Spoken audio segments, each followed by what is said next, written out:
Everybody, welcome. Thank you so much for joining us for this being our first vodcast, I think they call it, video podcast, something like that. Really, actually privileged to be kicking this off with a good friend and industry doyen and a bit of a mentor at the same time, Mr. Richard Bridge, CEO of Top Banana, which happens to be a top agency as well here in the UK.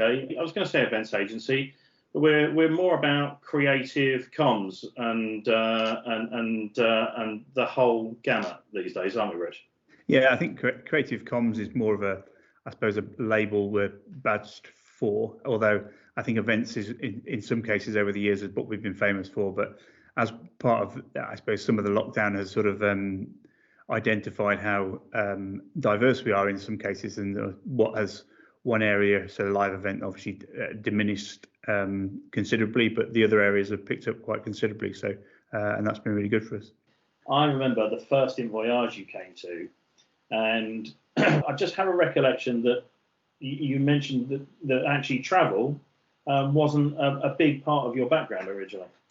When I was sort of leaving school at college, I wanted to be famous. I wanted to be in a band. I was in a band, and I wanted to be famous. And I think that whole live piece for me was around going out delivering concerts and stuff around that. We had a record contract. We're doing really well. Oh my gosh! And then yeah. So that's how I suppose I was in a band, and I was thinking, all right, what do I do? And then I went to college and to study audio really and music, and then ended up the course I was doing was more video orientated, and found I was actually quite good at it. I won a couple of awards, and then after that I sort of got into a film. I actually went to work for DRPG. Oh right. And it was just me and Dale and his mum, and it was quite a small film-based business. So therefore, we were making films for people, and we actually started doing live events as a result of the work that we were doing. And we, in essence, started the DRPG's event side or getting their event side bigger than it was. And I found that I actually quite enjoyed it, going on road shows, delivering events, as well as making films. And I was there for quite a few years and grew that, and then went to work for another company after that, which was complete opposite of what the RPG were about. And then left there, and then set up Top Banana. But I suppose, so when I think back to what, and I always, when I ever talk to my daughter or even young people leaving university now, it's like sometimes you don't quite know what you're going to do when you leave school. You just fall into a career. Yeah. And I always say, as long as you love what you do, then it's easy, really. I've got a passion for business anyway. I love making money. I love helping others make money. I love the way businesses work, and that intrigues me. And therefore, by telling stories and doing videos and events and communications, and that's how I help unlock. And that's what I'm passionate about. It's what I enjoy. It's what I get up in the morning for. So actually, this whole move to virtual and the setting up of your studios in your office, that's kind of like a semi-return to grassroots for you.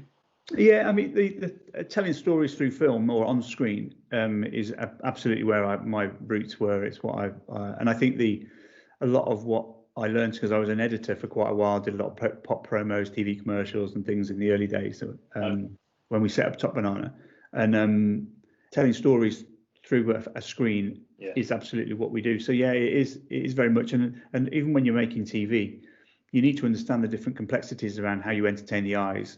And it's not just a PowerPoint next to a picture of a person.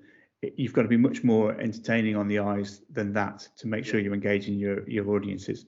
And unfortunately, a lot of the platforms out there, like the Teams, Zoom, some of the others, are just literally you share a screen and it's just very static. It's not doesn't have any bounce, any changes in entertainment at all.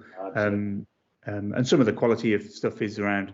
I'm passionate about film, and the quality of playing a video over the Zoom or a Teams, you just miss every other frame. And it's just really professional studio comes in, right? Yeah, and that's why we've developed a platform that's HD, that distributes in HD. The watching experience is brilliant.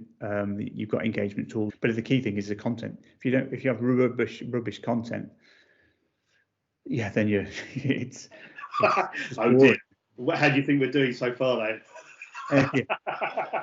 I think when obviously lockdown first happened in March, I think the companies and businesses went through crisis, and they didn't quite know what to do. They didn't know how to.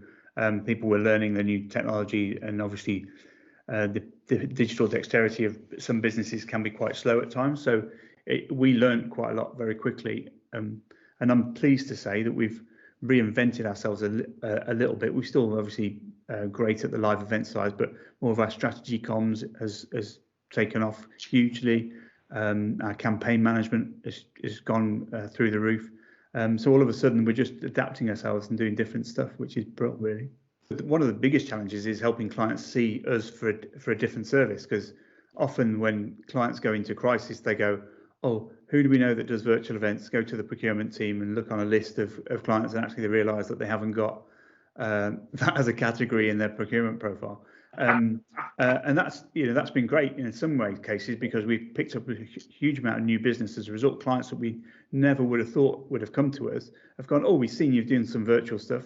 Would you be interested? It's all about, it's entertaining. You've got the personality of what we do at Top Banana is we're very much a personality-led business. Definitely. We have brilliant relationships with our customers, but it's bringing their brands alive, the brands that we work with.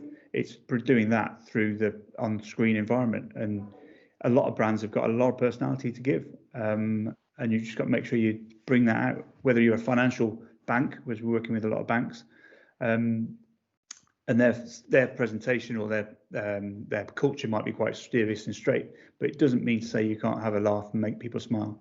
You still got to entertain the eyes, even when you're doing quite a serious message. I think it's an interesting thing about the lockdown, the first lockdown, in fact, and the whole first wave, is that I think generally it made us a lot more conscious of our environment. I don't mean purely from an environmental perspective, but our environment, as in the people around us and the environment around us, the physical environment around us. So I kind of feel like there is that heightened consciousness that some people are really switching into now, and that I think is phenomenal. And if that can last, but you've actually done quite a bit of work in your own organisation, haven't you, around mental health, and just kind of making a point of highlighting it as an important issue. You've got to make sure that we're looking after our people, giving them a purpose, because a lot of them went on furlough quite early on when the furlough scheme came in place, and they felt they didn't have a reason to get up in the morning, and that has a huge impact. So making sure that they felt connected, because there were those who were busy working and there were those on furlough, and it almost become two-sided, and that wasn't great. We're in a great position at the moment where most people are off furlough now. And everybody's back working, and that was part of our ramp up to the end of the furlough scheme, but now it's just been extended. And I think mental health has been a huge part of that, and it's about keeping people in touch, making sure we're doing regular Top Banana socials. We did Banana Buddies. We still kept the staff conference. We just did one last week with staff conference where we did a haunted house for Halloween. We did team build. We kept it fairly light of business. But they want to know that they've got certainty, and that Top Banana is here for the longer term, because I think there's a lot of noise in the marketplace, particularly in the events sector and hospitality sectors where live events aren't happening. That's a reality. But the fact that we've made decisions, put plans in place, invested in some kit where we can have a business looking forward and we're planning for the future, rather than just trying to expect it's all going to come back, because it won't all come back the way it went away. Talking about brands and delving into that side of things, I know that you've done some work or are doing work with Kering, who I think are a seriously interesting house, and Charlotte Tilbury, and these are two phenomenally luxury brands. They certainly Charlotte Tilbury is a household name, and if you delve into the Kering portfolio, there's hardly a name in there that you wouldn't recognise. So, tell us a little bit about how you came to be working with these guys, and the sort of the fun you have with them. Yeah, I mean, the Kering Group we've worked with for, I think, probably nine years now. In fact, a lot of the pictures that are behind me are from some of the amazing events we've done for them over the years. Yeah. There's even a photo of me with President Clinton. Luxury is an interesting sector because luxury doesn't mean that you have big budgets. Far from it. Sometimes you have to be clever. They want unique. They want a huge amount of attention to detail, which is in essence a lot of what luxuries are all about. And a lot of it is just, and our relationship with particularly the Kering Group over the years has been fantastic. You know, we've been through quite a few changes within their organisation. It used to be Gucci Group when we first started working with them. Then it was PPR, and now obviously Kering. You know, we're talking to them about events next year. Oh, great. However, I think they'll probably be more virtual than they will be live. Right. Yeah, and their organisation is, and we're blessed to work with clients like that and to have them on our sort of portfolio of clients that we work with. Same with Charlotte Tilbury. Charlotte Tilbury is a more recent one. We've only been working with them, I think, only maybe past year or 2 years. We do a lot for their training and development, of passing on the training and learning of their products. The fantastic thing about Kering over the years is they give us permission to do stuff that's never been done before. And that's always been something that I've always challenged myself to do. Yeah. And when you are able to book people like President Clinton to come and speak, or we gathered together Lulu, Gloria Gaynor, and Anastasia on a beach in Miami to do a private concert with lobster pits. As a barbecue, it's just like, okay, that's never been done before, and it just gives you permission. Almost money can't buy stuff, isn't it? It's brilliant. Yeah, it is. But at the same time, there's a lot of the times the budgets, although they'll spend maybe sometimes on the bigger experiences, I suppose their challenge on price often is around just finding something different and unique. Crikey, I've got my teeth in. Was it last year? Well, you're post 50 now, So. I know. Yeah, sorry, I'm getting a bit old. Was it last year? Year before? We did an event for Kering in Berlin, and we hired a power station, which it was a dirty power station in the middle of Berlin. But it when you try and I suppose that juxtapose of grime versus luxury, it was very beautifully done, very high quality food, beautiful wines. And we did some weird stuff, but really cool stuff. That's part of the collaboration, really. It's a partnership. So when you're, dare I say, coming to inVOYAGE and you're seeing the mix of clients there, obviously it's all about luxury hotels, very high-end DMCs, to help facilitate what you want to create and imagine for your clients. Are you coming with a particular set of clients in mind, or is it actually more open than that, and you're kind of just thinking of just creating ideation, as they say? There's several reasons why inVOYAGE I think is brilliant for me particularly, and I think why people go to it. It's great to connect with different people. You have a good range of other agencies going and senior stakeholders going, which is brilliant. So it's great for connection. It's also great to learn because I think the part of creativity is around getting to know stuff, because I have a famous saying in Top Banana: you only know what you know and you don't know what you don't know. So therefore, it's how do you widen your knowledge and experience of what's going on in the world, what's happening, what's changing, because it's only through those connections can you then start to craft something for your clients. So there's a famous saying by William Polymer. It's maybe not that famous because nobody's probably ever heard of William Polymer, but come on, you've drawn us in now. It says creativity is the power to connect the seemingly unconnected. So what I say to my team is go around and learn and see different things, because you never know when that thing that you've seen will influence something you would do. So the brilliant thing about inVOYAGE, I think, is it's about connecting ideas but having some fun as well, because there are lots of these types of events that you can go to learn different things, but they're mostly in a quite a high pressured sales environment where you have to go to.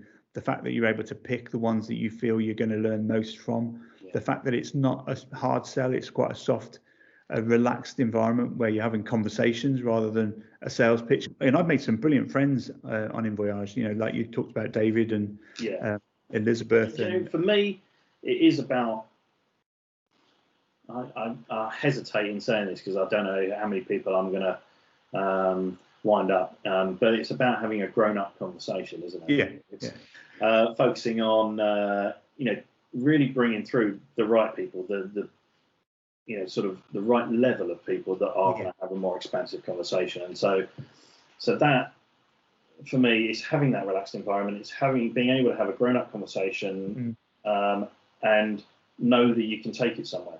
That's the thing for us, I think, you know, as we go forward, it's continually pushing my team and working together to kind of create concepts that are going to deliver deeper, more meandon't discussion.